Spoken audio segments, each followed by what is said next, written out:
sit on that. Don't sit on that. Okay. Let me just have everybody's attention. Just want to ask a favor before we start, and that is if you have a cell phone, please turn it off so that it doesn't ring during our little ceremony that we're going to have. Everybody has a cell phone. My name is Lorraine Litvin-Mann. I'm a Jewish educator and a longtime friend of Sis Hollander. We've spent many a time, many a day together, shed a lot of tears together, and a lot of joy together. And today we are doing something that's really, really joyful. How long?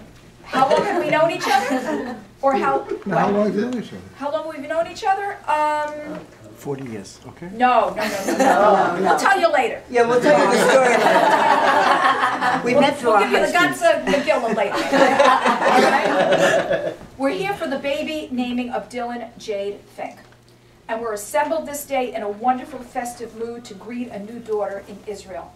We give thanks for the gift of a new life that has been granted to us. We rejoice in her presence and pray that she will be a source of blessing and joy to her family and to the entire household of Israel. And we say in Hebrew, Barucha Haba'ah, we are welcoming her. I'm going to give you a little bit of the history of baby naming in the Jewish tradition.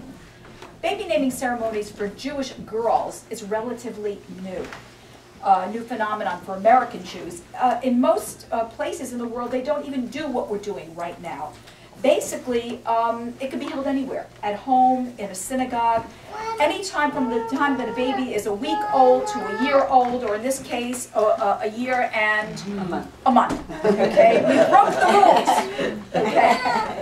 Well, how were girls named in the past? Traditionally, the girl's father would go to shul, go to synagogue, make a blessing over the Torah, be called up to the Torah, and recite a prayer for the health of the mother and the baby, and then would name, I have a new daughter, her name is XYZ, okay? And all this occurred without the mother and child even being there. Well, what happened in the 1970s with the feminist movement is that women felt, wait a second, what about us? We want to be treated equally to males without going through the circumcision. Okay, we don't want that part of it. So unique naming ceremonies started, and basically we could do pretty much whatever we want. We're all in the living room right now, and what I'm going to ask Joy and Jeremy to do is to light, each of you is going to light a candle. And then together with your candles, you'll take them out and light the candle in the center. What we're doing is push up. Yeah, there we go. What? Okay. And then you can take the candle Jeremy's. out, Jeremy. And Jordan light hers. And then we'll put it back. Bring her down. Push it up, and then pull the trigger. Push it up first, and then pull the trigger back. It's better rubbing two sticks together. Yeah. Okay, I'm going to ask you to take your candle. What we're doing at this point is Joy and Jeremy are going to take their candles. They're lighting a third candle, which represents the baby, the creation that they have made together. Representing Dylan. Great. Okay. At this point, I'd like someone to ask Louis and Jennifer to come in with the baby. They are the godparents. Cue Louis and Jennifer. There's a name for that in Hebrew. Well, it's not even Hebrew. Actually, it comes from Old German. Kvater is a godfather, and kvaterin is a grandmother. And traditionally, the godmother and godfather were associated with a brit milah, with a bris. Because the job of the, here they come. The job of, they didn't know this, but they have a job. The job of the godmother and godfather is to ensure that the child has a Jewish education. So because that is the case and they've taken on this role, I just want you to know that Joy and Jeremy will be sending you all bills for anything with education. If they join a temple, more okay? We're very familiar with that. You didn't know that part of the deal. I thought my job was making sure she grew up a Mets fan. That's it, you're fired. What I'd like to do is, Jill, you're going to put down your camera because you're going to take Dylan, calm down, and you're going to hand Dylan to Joy and Jeremy.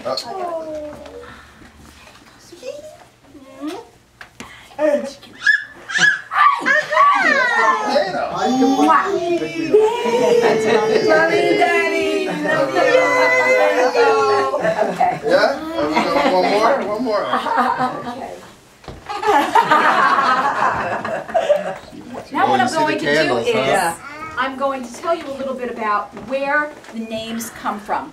Dylan has, of course, an English name, Dylan Jade, and she also has a Hebrew name. I'm going to start with her English name. Dylan is actually named after her paternal great-grandmother, No, Doris. grandmother. Oh, her great-grandmother, yeah, my grandmother. I want you to sorry. know that Jerry and I had a huge argument about this. Yes. Is it her grandmother or her great-grandmother? He said it's her great-grandmother. Well. I got that straightened out. He said, why don't you just call her Jeremy's I want grandmother? a new name. Her paternal great-grandmother, Doris Evelyn, is this right, Schmerl? Smurl. Schmerl Fink. Doris was born in the Bronx. You gotta listen to me. I'm talking about you. Doris was born in the Bronx in 1921, and she graduated from Hunter College and married Maurice Fink. Not once, but twice. First on January 19th, 1941, and then on the 17th of August, 1941.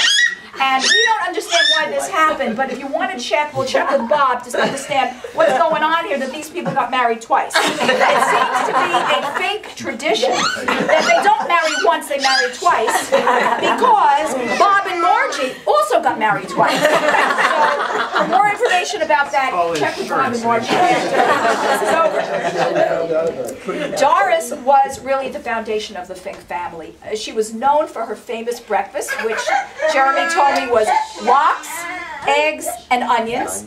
And she was just so accommodating because Jeremy would show up at her house. He hates lox, okay?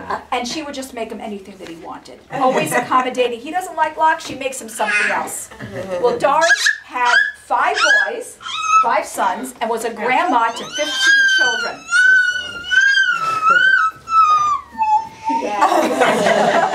And she always did the major Jewish holidays of Passover and Hanukkah. One thing that Jerry shared with, I keep calling you Jerry, I know, it's because I'm okay. married to a Jerry, okay? Jeremy. Okay. Doris loved to shop, and no one ever knew what she was buying or how much money she was spending. She always looked fabulous. Bad habit. She was a great cook and loved to travel. Grandma Doris died in 1993. She was very special, and naming Dylan after her has made Jeremy extremely happy, I have to tell you. He was telling me about this. Now, Dylan has also been given another 2 names, and this is in the Jewish tradition of naming someone after someone that's deceased. It is the Eastern European Jewish tradition to do so. So in that tradition, she receives a Yiddish or Hebrew name, and the name that we've chosen for her is Myira Hava. So Myira is the female name, the feminine name for the Hebrew name Meir. So you might say, who is Meir? Well, it's only one person who could possibly be Meir, and it's Myron Hollander, Dylan's maternal grandfather. Myron was born April 21st, 1937, and died March 27th, 1995. If there's anything anybody can say about Myron, life with him was never boring. He had his own agenda, was full of fun, and could care less about what anybody thought of him. He loved his family and would do anything for his 2 daughters, Joy and Jill. Myron was a fun dad. He would very often on Friday nights, and maybe Sis, you don't even know this, after a week of teaching, Sis would be in bed, fast asleep by 10 o'clock at night. Okay? Myron would go and check and see if she was sleeping and say to the girls, she's sleeping, let's go get some Zeppelis. Okay? And he'd take them out. Okay? Because Sis was a working teacher, I don't mean to have my back to you. Because she was a working teacher, Myron was the family representative at daytime school programs.